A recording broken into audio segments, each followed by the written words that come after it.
함께 은혜 받읍시다. 네. 영국의 대설교가였던 마틴 로이드 존슨 목사님이라고 계십니다. 제가 이분의 책을 대부분 읽어보는데 그 중에서도 부흥이라고 하는 책을 가장 감명 있게 읽었던 기억을 가지고 있습니다. 이분은 원래 그 영국 황실의 의사였습니다. 주치의. 그래서 이제 특별히 로얄 패밀리라고 그러죠. 그 황족들을 이렇게 의술을 통해서 관리했던 그런 사람이었고, 그래서 이제 이렇게 부귀영화를 누렸던 사람이기도 합니다. 근데 이분이 그렇게 황족들의 이게 질병을 관리하면서 살아가다가 회의를 느껴요. 어떤 회의를 느끼냐면 사람들이 병들어서 온단 말이에요. 그 로얄 패밀리들이죠. 그 사람들 뭐 명예도 있고 권력도 있고 돈도 많은 사람들 아니겠습니까?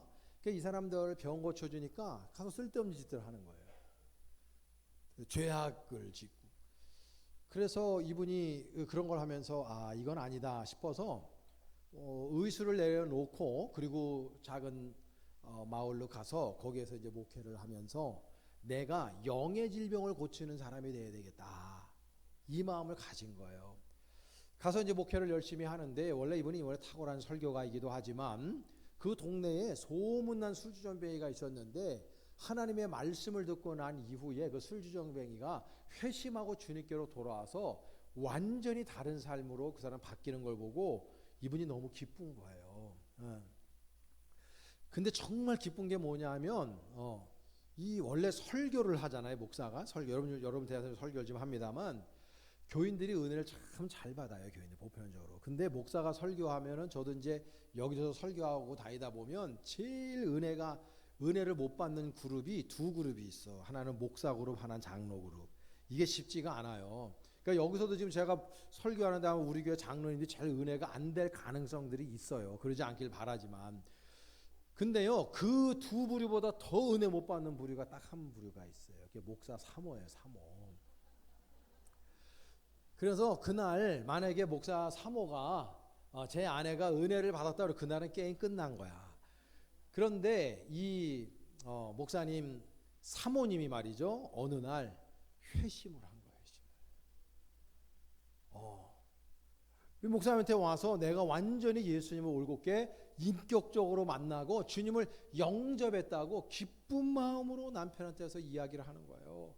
그래서 이분이 너무 기뻐가지고 여러분, 제가 여러분에게 질문을 진지하게 하면서 설교 시작할게요. 여러분 예수 믿으세요? 정말 여러분 예수 믿으시냐고요? 정말 하나님의 살아계심을 믿으십니까?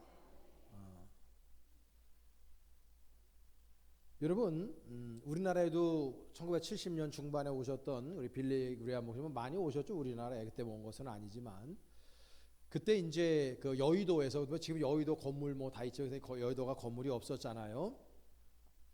그때 이제 거기서 설교할 때 통역한 분이 김장환 목사님이죠. 극동방송. 근데 지금 9순이 넘었는데도 좀 돌아갔다는 소리를 못 들었어요.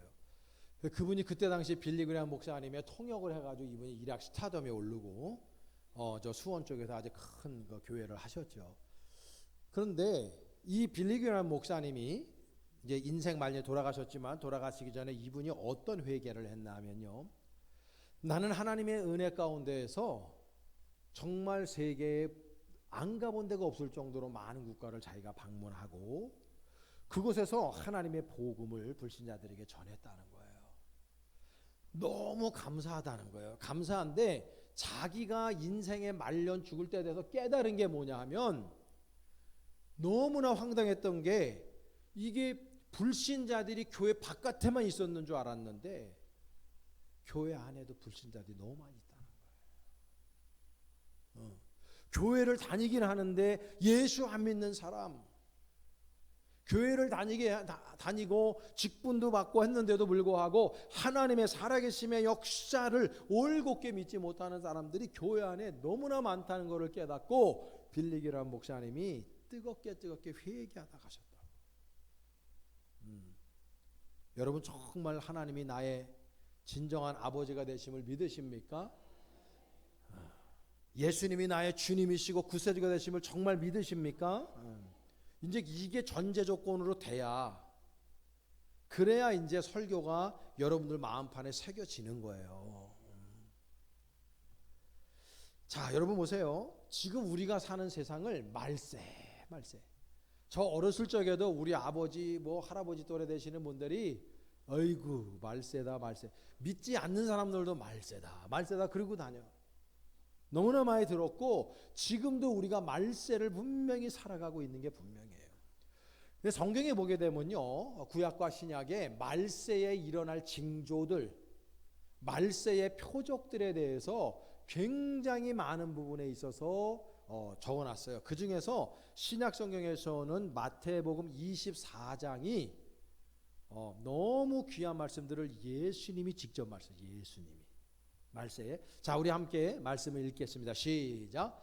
민족이 민족을, 나라가 나라를 대적하여 일어나겠고 곳곳에 기근과 지진이 있으리니 이 모든 것은 재난의 시작이니라. 그때 사람들이 너희를 환난에 넘겨주겠으며 너희를 죽이리니 너희가 내 이름 때문에 모든 민족에게 미움을 받으리라. 아멘. 여기저기에서 환난과 지진과 전쟁의 소문이 들리는데 그게 이제 재난의 시작이다. 지금 우리가 사는 세상 얼마 전에도 인도네시아인가 이런데 여러분 지진 나죠. 지금 현재 진행 중으로 보면 우크라이나하고 러시아 전쟁 아직 끝나지 아니했고 지금 이란도 좀 굉장히 언스테이블한 가운데 있지 않습니까? 여기저기서도 우리나라도 지금 전쟁의 일촉즉발에 지금 있는 것으로 보여지고 등등해서 말이죠. 전 세계적으로 보면 지진이라든지 전쟁이라든지 기근이라든지 비가 안 와야 될 때 비가 오고, 오늘도 우리가 40km 필리핀 단기 선교를 갑니다만 선교사님들 들려오는 소식이 지금 거기 거의 3주 반 동안에 계속 비가 와가지고 우리가 가는 형제계 5개의 교회 지역 다 휴교령이 내려서 지금 학교를 안 가요.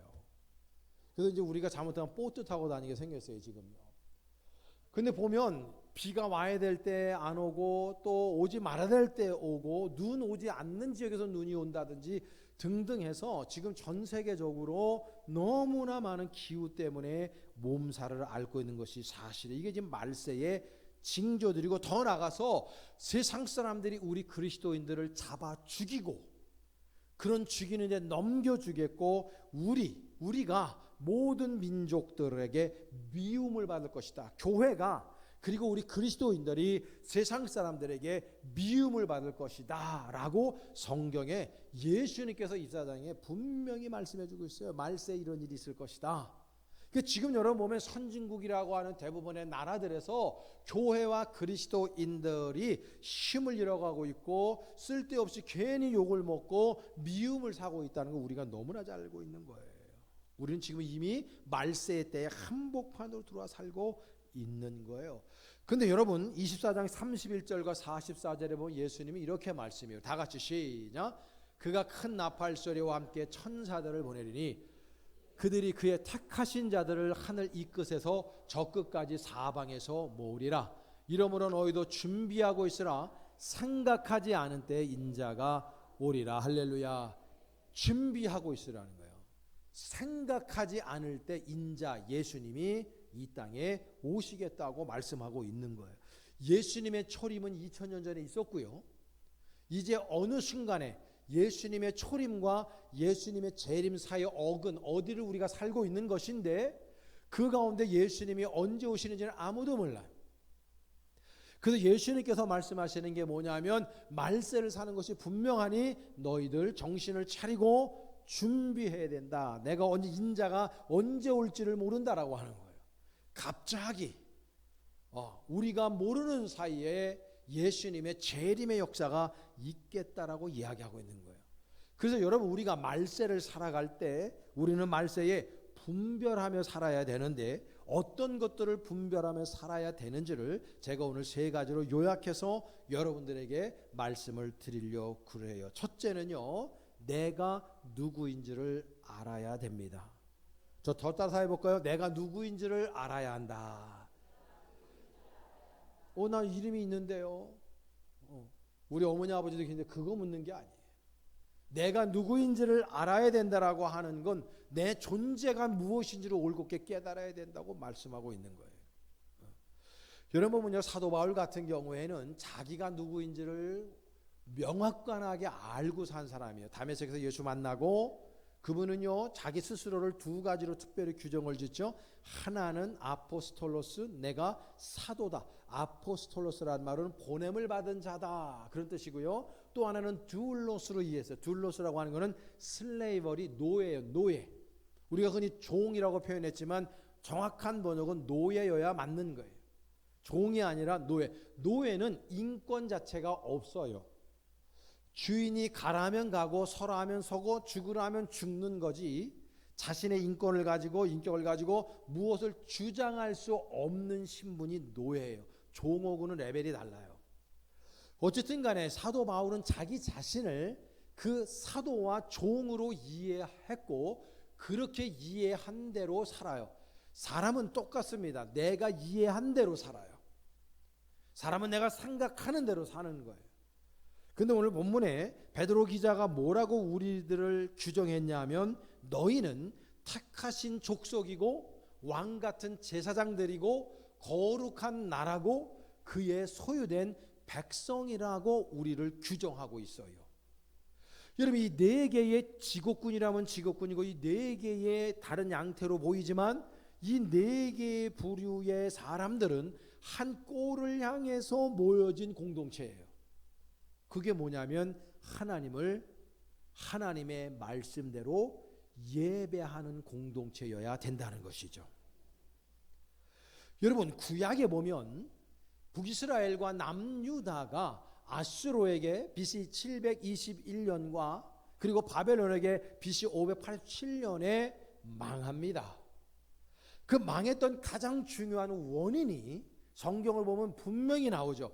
하나님 아버지께서 모세와 시내산에서 이스라엘 모든 백성과 약속 언약을 했어요. 커버넌트, 언약을 했다고.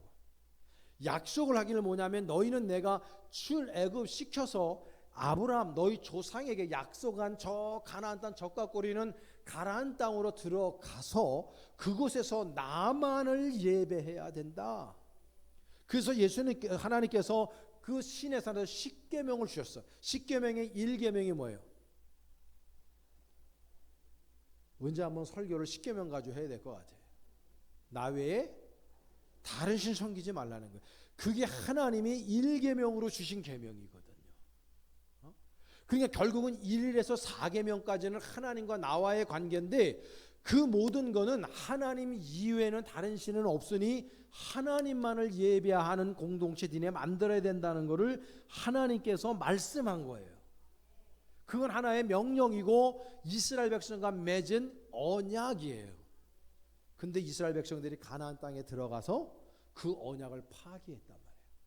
거기서 바알신을 섬겼고 아세라를 섬겼고 밀곰을 섬기면서 그들이 하나님과의 언약을 깨니까 하나님께서도 이스라엘과 맺은 언약을 깨는 거예요. 내가 너희들의 하나님이 되어줄게라는 걸 깨고 그 모든 이스라엘 백성들을 망하게 함으로 말해 아수르와 바벨론을 몽둥이 채찍 삼아서 그들을 징치하셨단 말이에요.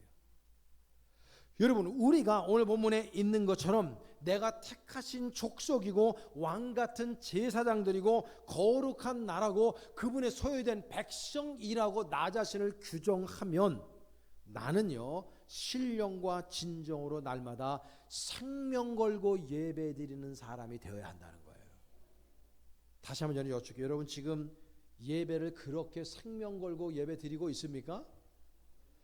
좀 시원찮아졌죠, 예배가? 습관적으로 예배해요. 여러분, 우리가 교인들이요 예배를 이용하는 사람들이 많아요. 교회를 이용해요. 내 마음 편하자고 와요. 나 즐겁자고 와요. 그냥 습관에 빠져서 수십 년을 예수 믿었으니까 또 혹은 뭐 요즘에 오더라도 새신자들이라도 교회 가면 복 받는 데더라, 이런 마음을 가지고 예배당에 오시는 분들이 있어요. 교회를 이용하는 거예요. 나의 영달과 안위와 나의 평안함, 마음을 위해서 교회를 지금 이용해 먹고 있는 거예요. 그렇게 예수 믿어서는 안 된다는 거예요. 하나님은 그 어디에도 그런 말씀을 써놓은 적이 없어요. 예배는 희생이에요. 희생. 여러분은 구약의 예배를 보세요. 예배는요, 제사장이 있고요, 제단이 있고요, 나와 내가 가지고 온 제물이 있어요. 그 제물을 내가 이 제단에 올려놓고 제사장이 잡는 게 아니라 내가 잡는 거예요. 내가 죽이는 거예요. 원래 내가 죽어야 되는데 나 대신에 그 흠없는 어린 양이나 흠없는 제물이 나 대신 때문에 죽어야 되는 거예요. 그러니까 이 제단이라고 하는 거는, 이 예배라고 하는 건 피가 낭자한 거예요. 울음소리가 낭자한 거예요. 절규가 낭자한 거예요. 예배 우리가 너무 편안하게 예배 드리니까 이것이 우리가 너무나 습관화돼서 예배를 그냥 하나의 오락처럼, 예배를 하나의 레저 스포츠처럼, 예배를 하나의 습관처럼 드리는 행위를 우리는 집어쳐야 되는 거예요. 그러니까 교인들이 자꾸 무능력해지는 거예요. 예배는 그런 게 아니에요. 그 오늘 본문에서 말씀하는 것처럼 우리는요, 하나님 아버지를요, 날마다 올곧게 예배하는 공동체로 존재하는 사람들이라는 걸 여러분 기억하셔야 된다고. 내가 누구냐? 나는 그렇게 신령과 진리로 예배하는 사람이다. 예배하는 사람이다. 여러분, 우리가 배수의 진이라는 것이 있죠. 전쟁터에 나갈 때요, 배 타고 가잖아요. 그러면 배를 불태워버려. 돌아갈 배가 없어. 그럼 여기서 죽든지 전쟁에 이겨서 빼앗아 갖고 다시 타고 가든지 이렇게 해야 되는 거예요. 배수의 진을 치고 예배하는 사람과 그냥 습관적으로 예배하는 사람이 다르죠. 다른 거예요, 여러분. 여러분, 오늘도 이 예배가 오늘 내가 내 인생에 있어서 마지막으로 드리는 예배라는 마음으로 예배 임재하시길 간절히 축복합니다. 그러니까 하나님 역사하시는 거. 왜? 나는 오늘 본문에 있는 것처럼 택하신 족속이고 왕 같은 제사장이고 거룩한 나라고 그의 소유된 백성이 된 사람이기 때문에 나는 내 인생 모든 여정을 통해 하나님을 그렇게 신령과 진리로 예배해야 되는 사람이라는 걸 기억해야 된다는 거죠. 여러분, 요즘에 유럽 가보세요. 한국 사람처럼 유럽 좋아하는 나라가 없는데 유럽 뭐 이탈리아, 영국, 스페인, 뭐 프랑스 같은 데 가보세요. 마약 천국에다가 지금 다 무너졌어요. 다 무너졌어요. 배울 게 1도 없어요. 지금 다 유럽이 다 망해갑니다. 너무너무 힘들어집니다. 왜 그러냐면 이 사람들이 예배를 잃어버렸기 때문이에요.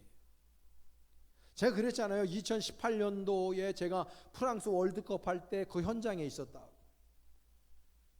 성지순례를 그때 종교개혁 순례를 하느라고 우리 서초지방에서 목사님 사모님들 제가 그때 선교부 총무였기 때문에 같이 모시고 갔다 온 말이에요. 주일날을 맞이해서 9박 10일을 가니까 주일을 지켜야 되는데 프랑스 시내에 내가 파리 시내로 나가서 토요일날 나갔어요. 토요일날 나가서 주일 예배를 드릴 장소를 제가 구했습니다. 근데 가서 보니까 그 시내에 있는데 우리 교회, 우리 벌떼 교회보다 제가 어림잡아서 5배는 커요. 못 잡아도. 본당 크기만. 그런데 그때 당시에 보니까 거기에 노인들이 팜플렛 들고 그게 다 박물관이야. 다 박물관. 정말 꾸부정한 노인들이 내가 딱 봐도 80이 된 노인들 몇 명이 그거 이렇게 해서 홍보를 하고 있는 거예요. 그거 가지고 거기 가면 이제 헌금통에 헌놓으면 그거 갖고 먹고 살아야 된다. 제가 물었습니다. 주일날 예배 몇 명 드리냐? 똑똑히 기억해요. 제가 13명 드린다고. 한국에서 저희들이 왔는데 그 사람들 알죠?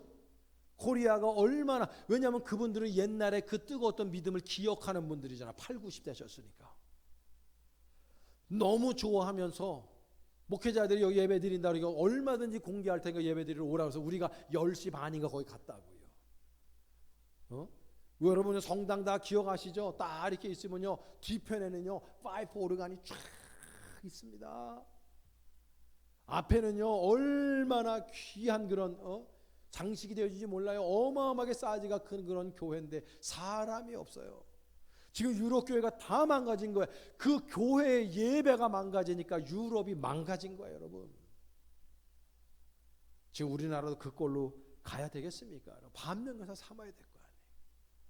내가 누구냐?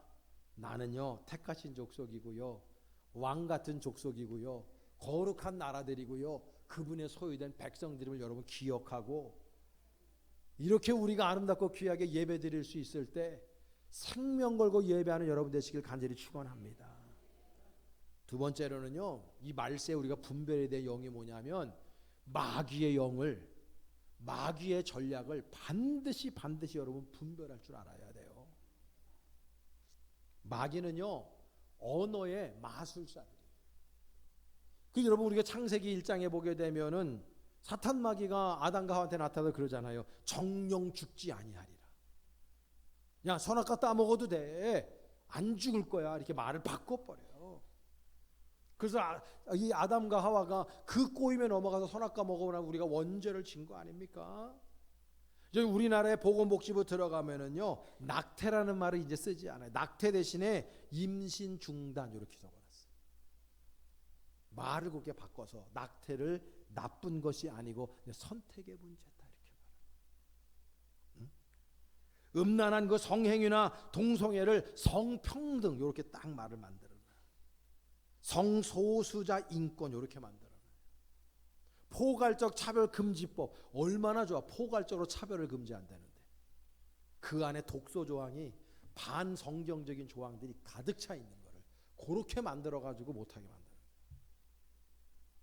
그럼 제가 강단에서 한두 번도 말씀드렸지만 처음 듣는 것처럼 한번 들어보세요. 제가 어렸을 적에요. 제가 5, 6학년 됐을 때인데 그때에 이제 저희 외갓집이 저 인천 주안이라 거기에 이제 외할머니네 놀러 가고 영이 맞아요. 우리 외갓에 이제 외탁을 했기 때문에 외가가 이제 영이 기독교 영이니까. 근데 우리 친가는 우리 친할머니가 옛날에 무당이 굿할 때 옆에서 신주 형 있잖아요. 그거 하셨다 그러더라고. 그러니까 영이 안 맞죠.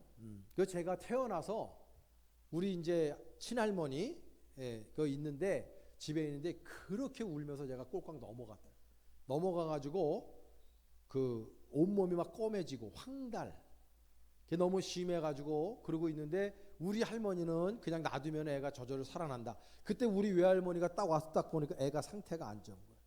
그래서 우리 외할머니가 나를 짊어지고 병원으로 가야 되는데 우리 친할머니는 안 가도 사는데 왜 그러냐. 그런데 우리 친할머니가 우리 할머니를 밀치고 애 죽는다고 저를 들러쭉 가갖고 10선을 다 땄다고 그러더라고. 10선을 다 땄다고. 그래서 내가 살았다고 그러더라고. 근데 영이 우리 외갓집이 많아서 항상 제가 방학 때면은 외갓집에 가서 놀았어요. 거기 뭐 저거 나이 맞는 그 사촌들도 있고 그래서 놀다가 우리 아버지가 뭐냐면 그래도 누나네 집이 거기 있으니까 우리 고모네 집도 그 근처에 있었거든요. 직선거리는 500m 정도 되는 데 있었다고. 잠은 고모네 집에서 자고 노는 거는 할머니 집에서 놀아라. 그래서 제가 그걸 지켰는데 저하고 제 동생하고 5살 차이가 나다 보니까 제가 초등학교 5학년이면 한 12살, 12 그 정도 되잖아요. 그러니까 우리 동생이 학교 들어갈까 말까 하는 그 나이에 그때 당시에 여름에 이제 방학 때 가면은 항상 했던 게 뭐냐 전설의 고향이라는 걸 했다. 기억하십니까? 그게 수요일 날도 했고 제가 기억 속엔 주일날 꼭 그걸 밤에 한단 말이야. 밤에. 그러면 거기에서 말이죠. 그 귀신들이 나타나는데 한국 귀신들은 꼭 뭐냐 소복을 왜 이렇게 하얀 소복을 입고 그냥 그냥 이게 비 오는 날 왔다 갔다 하고 우물에서 나오고 막 그런지 몰라. 그리고 피 이게 흘리면서 원수 감다라고 헤헤 그러고 나오고 거기에 사실은 그때 당시에 그 귀신 노릇한 그 캐스팅된 여성들이 우리나라의 최고로 이제 그 하나의 뭐지 이게 그라운드가 돼가지고 그걸 기반으로 삼아서 다 성공한 분들이 거기 되게 많죠. 제가 이제 김혜숙이라고 옛날 그 아주 오래된 분들만 알겠는데 그 탤런트를 제가 좋아했는데 그분이 아주 거기 단골 손님이었어요. 얼마나 무서운 진짜 그걸 보고 무서워가지고 고모네 집으로 500m를 그 옛날 한 40년도 더 된 얘기니까 얼마나 무섭겠어요. 애 둘이서. 근데 오는데 말이죠. 이게 회장님 만나고 싶은 거야. 생리자격에 너무. 그래서 호박밭으로 들어가가지고 볼일을 보고 동생 보고 너 망 좀 봐라 그러는데 얘는 형 빨리 가 내가 조용히 하라고 막 욕하고 그랬었어요. 겁나 죽겠는데 근데 그때 당시 어떤 경험을 했냐면 이 호박밭이 나를 집어삼킬 것 같아. 귀신 영화를 보고 오니까 너무 두려운 거야. 근데 여러분 사탄은요 하수처럼 그렇게 피를 흘리고 머리를 산발을 하고 소복을 입고 해오고 나타나지 않는다고. 사탄은 그런 존재가 아니야. 여러분 요한복음 8장 44절처럼 사탄에 대해서 잘 설명한 데가 없어요. 이걸 한번 읽어봅니다. 시작. 너희는 너희 아비 마귀에게서 났으니 너희 아비의 욕심대로 너희도 행하고자 하느니라. 그는 처음부터 살인한 자요 진리가 그 속에 없으므로 진리에서 서지 못하고 거짓을 말할 때마다 제 것으로 말하나니 이는 그가 거짓말쟁이요 거짓의 아비가 되었습니다. 할렐루야. 저거만큼 중요한 내용이 고린도후서 11장 14절에 있어요. 다시 시작. 이것은 이상한 일이 아니니라. 사탄도 자기를 어떻게 나타난다고? 광명의 천사로 나타나는 거야. 천사인데 급이 달라.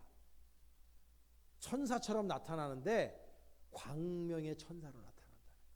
누가 보더라도 너무 부드럽고 너무 젠틀하고 너무 이쁘고 사람이 너무 괜찮아. 그렇게 나타난다는 거예요. 거짓말장이고 거짓의 아비가 사탄이래. 지구상에 존재하는 모든 거짓의 아비가 사탄이에요. 저도 그렇고 여러분들 인생 살아다 보면 사기당해 본 적 있잖아요. 사기꾼이 너무 마일드. 입에 꿀이 떨어져. 이거 투자하면 3개월이면 원금뿐만 아니라 2배, 3배를 벌게 해준다고, 10배 벌게 해준다고. 보증 한번 서주면 내가 평생 그 은혜를 잊지 않겠다고 그냥 무릎을 꿇고 두 손 두 발 하면서 막 간셀게 다 뽑아줄 것처럼 그렇게 한다고. 나중에 보면 사기꾼이에요. 그 다 얘기하죠. 왜 그랬어? 그러면 그럴 줄 몰랐지. 다 그래. 그런 인간인 줄 알았나? 다 그래. 옛날에는 전화해가지고 보이스피싱 할 때 민자오님입니다 뭐 이러면서 다 알았어. 지금 그렇게 나오냐고. 국민은행입니다. 근데 뭐 귀하에 뭐 어쩌고저쩌고 해서 좀 해야 되겠습니다. 그러면 비밀번호 알고 다 털려. 그러니까 사기를 당할 때는 그 사기꾼들은 진짜 온전하고 선한 사람보다 더 선하게 나타나니까 사람들이 사기를 당하지 우리가 바보 멍충이가 아니거든. 근데도 사기를 당한다고. 여러분 세상에 존재하는 모든 사기꾼의 아비가 누구냐? 사탄마귀예요. 여러분 키아누 리브스 좋아해요? 여성들 많이 좋아하죠. 지금 그분도 많이 나이가 들었죠. 그분이 예전에 출연했던 그 영화 중에 디아볼로스라고 하는 영화 기억하십니까? 뭘 보고 사시는 게 그런 것도 안 보고. 디아볼로스 그게 마귀란 뜻이에요. 마귀. 디아볼로스라고 하는 그 마귀의 뜻이 뭐냐면 이간질하는 자 그 뜻이에요. 우리가 흔히 사단이 아니고 사탄이 맞아요. 사타나스 헬라어로 사타나스. 사탄이란 말이 무슨 말이냐면 대적자란 뜻이에요. 하나님과 대적하는 거예요. 하나님을 믿는 사람들을 대적하는 거고, 디아볼로스가 뭐 하는 거냐? 하나님과 나 사이를 이간질시키고 사람들 사이를 이간질시키는 게 사탄이 하는 짓이고 마귀가 하는 짓이에요. 지금 우리가 살아가는 세상 보세요. 우리나라를 보세요. 지금 이데올로기로 사본을 다 찍혔어. 그냥 다 찍혔어. 이미 우리나라는 남과 북으로 찍혔고 동서로 찍히고 전라도 경상도 이 조그만 땅에 뭔 필요가 있어 도대체? 왜 거기서 헤어나오지를 못해? 제가 예전에 학교 들어갔더니 감신 들어갔더니 그 대자보가 하나 붙었어. 뭐라고 붙었냐면 당진 모임 써놔서 당진 모임. 당진에서 당진이 고향인 사람 모이라 그거예요. 내가 그거 보고 당진 우리 교회도 당진 분들이 있어요. 그걸 폄훼하는 게 아니라 뭐 이렇게 조그만 땅덩어리에서 뭘 이렇게 자꾸 고향을 따지고 뭘 따지고 이루고 있나. 우리 감리교도요. 감리교 신학대학교 감리교 신학대학교 서울에서 서울 감신이라 그래요. 그리고 대전 감신이라고 대전 모건에 있어요. 모건대학의 신학과가 있고 감리교 우리 다 감신에서 나간 학교예요. 그게 작은 집들이죠. 협성신학교가 있고 거기 감신. 그 이 세 학교가 있는데 그 목사들 세 개 나가지고 오잖아요. 어느 학교 나왔어요? 감신 나오는데 감신 출신 선배들이 또 끌어주고. 저 대전 가잖아요. 대전에는 모건 신학을 안 한 사람은 목회를 못해. 그래서 서울 감신에서 학부를 나오고 대전에서 목회할 사람들은 모건대학 가서 대학원을 해야지 그나마 갈 수 있을까 말까 해. 제가 항상 그러거든. 우리 지방에서도 제발 그거 좀 타파합시다. 이 조그만 땅덩어리에 서울 감신 나오면 뭐하고 대전 나오면 뭐하고 협성 나오면 뭐한다고 왜 그걸 자꾸 그렇게 하냐. 결국 뭐예요? 사탄이 지금 디아볼로스가 이간질하고 있는 거거든. 지금 대한민국이 이간질 당해가지고 이데올로기를 완전 다 상처 입은 다 갈려버려서 다 갈렸어. 집에서도 부부지간에도 갈라지고 부모 자식간에도 정치 얘기 나오면 끝장나. 왜 이런 현상들이 있는 거예요? 그 목사가 말이죠, 나하고 정치 이념이 다르잖아요. 그러면 교인들이 앉아가지고 은혜를 못 받아. 이 주옥과 같은 말씀을 일주일 내내 고민하면서 말씀을 전하는데 나하고 성향이 다르다고 정치 성향에다 은혜를 못 받고 앉아 있다니까요. 왜 그래야 되는데? 그리고 같은 친성향이면 별소리 아닌데도 아멘 소리가 커. 지금 아멘 안 하는 거 다 나랑 성향이 다른가 봐. 조금 여러분 생각할 때 목사님이 정치 얘기하는 것 같다 그러면 벌써 텐션이 흐른다니까 교회 안에. 왜 그래야 되는데? 교회에서 정치 얘기 왜 못해? 드라마 이야기도 하고 여행 이야기도 하고 내 자식 이야기도 당신 내 자식 이야기 다 하는 건데 왜 못해? 그 정치 이야기만 하면 사람들 텐션이 흘러. 이게 벌써 뭐예요? 사탄이 다 이간질 시켜놓은 거예요. 사탄의 전략을 알아야 돼. 근데 중요한 게 뭐냐면요, 뭐가 진리고 아닌지를 알고 해야 되거든. 된장인지 고추장인지는 봐야 되잖아. 이걸 알아야 될 거 아니야.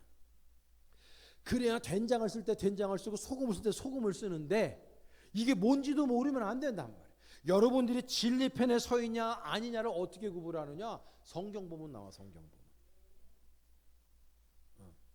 제가 그러잖아요. 동성연애 찬성해야 돼요, 말아야 돼요? 왜 이렇게 말을 안 해요? 뭐게 어려워요? 성경에 뭐라 그랬어요? 하지 말라 그랬잖아. 근데 무슨 거기에 이견이 있어, 기독교인들이. 근데 문제는 그런 기독교 안에도 그런 이견들이 있는 게 문제인 거예요. 응? 이 큰 문제인 거예요, 지금 이게. 이게 사탄이 수십 세기, 수천 년 동안에 사람들 사이의 정신세계를 좀먹어가지고 다 이간질 시켜놓은 거야.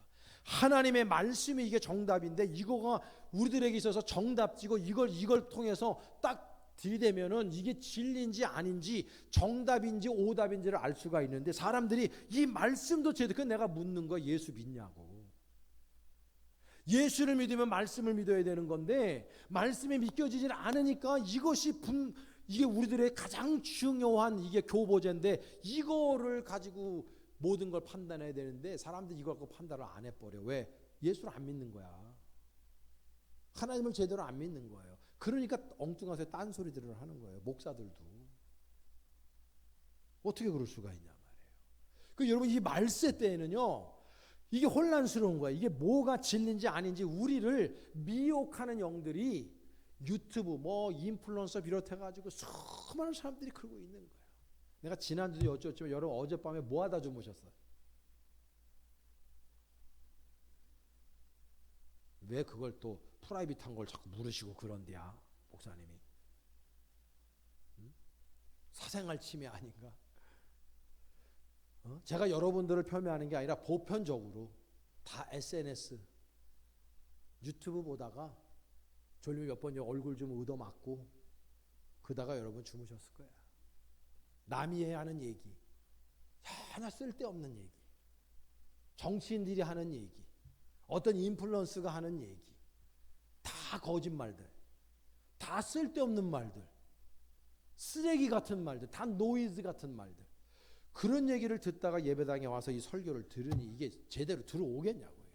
세속화되고 저질스럽고 거짓스러운 암무한 얘기들만 듣다가 오는데, 조금 그래도 괜찮은 분들은 먹방 프로그램 좀 보다가 찍고 콕콕 생기고 다이어트는 해야 되겠고 그러다가 주무신 분들은 오면은 설교 빨리 끝내야 올라가서 밥 먹는데 이런 생각 하실 수 있는 거예요.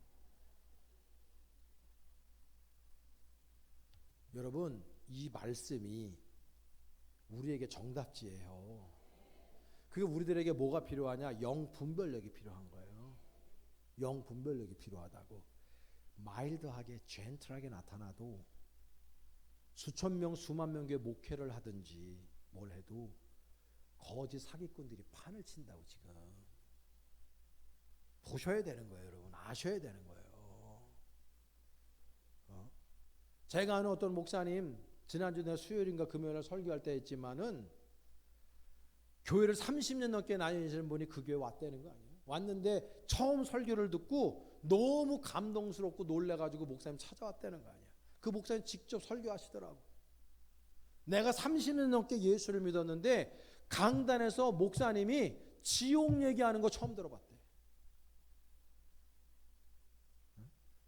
강단에서 종말을 말하지 않고 지옥 얘기를 안 하는 거야. 그냥 달콤 새콤한 얘기만 하는 거지. 그냥 그 교인들이 그런 얘기만 설교만 들으니까 영성이 있길 합니까? 영의 파워가 있길 합니까? 세상에 나가면 세상 사람이 나나 도끼 객기는 아무런 차이가 없어요. 그러다가 또 와가지고 예배당 와서 그냥 예배 습관적으로 드리고 또 나가니 아무런 능력이 없는 거예요. 변하는커녕 변질되고 있는 거예요. 여러분 우리 그렇게 살면 안 돼요. 이 사탄막의 전략을 여러분들이 영보멸을 가지고 반드시 아셔야 된다. 캐치하셔야 된다. 제가 늘 그러잖아요. 하나님의 관점을 가지시라고. 그리고 어떻게 해야 돼? 성경 읽으셔야 되는 거예요. 생명 걸고 성경 읽으시기를 축복합니다. 마지막 하나는요. 교회의 사명을 올곧게 깨달아야 돼요. 교회가 뭐 하는 곳이냐? 우리 이거 깨달아야 돼요. 여러분 교회는요. 놀러 오는 데도 아니고요. 여기는요. 친교 사교 모임 오는 데도 아니에요. 그 여러분 예전에 그랬잖아요. 손영보 목사님 같은 경우는 여선교회 남선교회 성가대 없앴다고 그러죠. 지금도 없어 거기는. 몇만 명 모이는데도. 왜냐하면 모여가지고 쓸데없는 얘기하는 거야. 기름을 짜 팔았는데 뭐 어쩌고 똥개 한 마리를 잡아먹어야 되는데 어쩌고 남성교회 그러고 있었다는 거 아니야. 누렁이가 잘 자르고 있다고 그러고.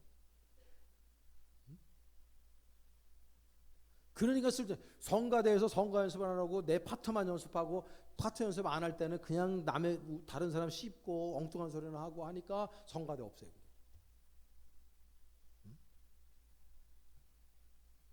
우리 교회는 그렇게 안 하니까 제가 지금 이렇게 있는 거지. 왜냐하면 성가대가 나 성가 딱 부르면은 설교 안 들어. 내가 할 일 다 했기 때문에. 우리 성가대 그런 분들이 없어서 내가 너무 다행인데. 그건 내가 보면 알죠 영적으로. 여러분 보면요. 이게 교회가 뭐 하는 거냐. 교회는요. 군함이어야 돼. 군함. 여기는요. 훈련소가 돼야 되는 거예요. 훈련소. 세상이 영적 전투의 한복판. 전쟁터잖아. 전쟁터. 이게 나가서 우리가 영적으로 전쟁해야 되는데 여기에서 훈련을 안 받아갖고 어떻게 전쟁하려고 그러냐고. 총 주면 뭐하냐고. K1 총 주면 뭐하냐고. 다룰 줄 모르는데. 수류탄 주면 뭐해. 이거를 까서 던질 줄 모르는데. 아무 소용이 없는 거예요. 그러니까 여기에서 우리가 정말 올곧게 하나의 말씀으로 훈련받아서 영성으로 스피리추얼 때 영성을 강하게 우리가 구비해서 정말 사도 바울이 이야기했듯이 구원의 투구를 쓰고 위에 흉배를 붙이고 진리의 허리띠를 띠고 복음의 신발을 갖고 믿음의 방패와 성령의 검을 가지고 그리고 세상에 나아가서 승리하고 돌아와야 되는데 할렐루야. 근데 교회가 교회 구실을 못하면 훈련도 안 시켜. 그냥 오구 오쭈쭈쭈만 하고 그러니까 교인들이 무능력해지는 거예요. 그러니까 맨날 젖병 목회하는 거야. 목사들이 울면은 젖병 울지 못하게 하고 똥기저귀 갈아줘야 되고 언제까지 그래야 되잖아요. 우리 벌떼교회는요 그런 분들이 하나도 없기를 간절히 축복합니다. 다른 사람들 기저귀는 갈아줄지언정 내 기저귀 가는 일은 없어야 된다 그 말이에요. 교회는요 사명을 감당해야 돼요. 어떤 사명이에요? 영혼 구원의 사명이지 뭐예요. 오늘 본문에도 뭐라 그래요? 아름다운 덕을 선전하게 하기 위함이다. 하나님을 예수님을 성령님을 전하게 하기 위해서이다. 그러니까 이 세상 악이관양한 세상 사탄마귀가 이간질하고 사탄마귀가 하나님을 대적하고 사탄마귀가 교회를 없이 하려고 하는 그 모든 무리들에게서 우리는 우리의 정체성을 가지고 택하신 족속이고 왕같은 제사장이고 그의 소유된 백성이고 거룩한 주님의 백성으로서 우리는 이 땅에서 우리들이 어떤 일을 하고 살아야 되는지를 올곧게 깨닫고 이 험한 세상 악이관양한 세상에서 진리로 살아가야 된다 그 말이에요. 그런 훈련을 받아야 되는 데가 여기란 말이에요. 여기 할렐루야. 여러분 그러니까 뭐 꿀 떨어지는 얘기 막 들으려고 하지 마세요. 여러분들 건강에 영적 건강에 이롭질 않아요. 여러분 아침마다 꿀 드셔봐요. 꿀 좋다고. 한 달만 드셔봐요. 혈당 스파이크 쭉 올라가고 병원 가야 돼. 단 음식, 맛있는 음식이 입에는 달지만 그게 몸에 안 좋은 거예요. 우리 볼 때 교회 안에서는요 그런 말씀을 저는 전한 적도 없지만 앞으로도 여러분 우리들에게 정말 피가 되고 살이 되는 귀한 메시지 가거나 감험의 메시지가 나갈 터이니 여러분 그걸 아멘으로 받으시기를 바라고 그런 영성을 구비하시기를 바랍니다. 그래서 이 험한 세상에서 여러분과 함께 노져가며 승리하는 주님의 자녀들 진정한 영적 군사들로 우뚝 설 수 있기를 바랍니다. 지금 말세입니다. 말세. 정신을 차려야 되는 말세.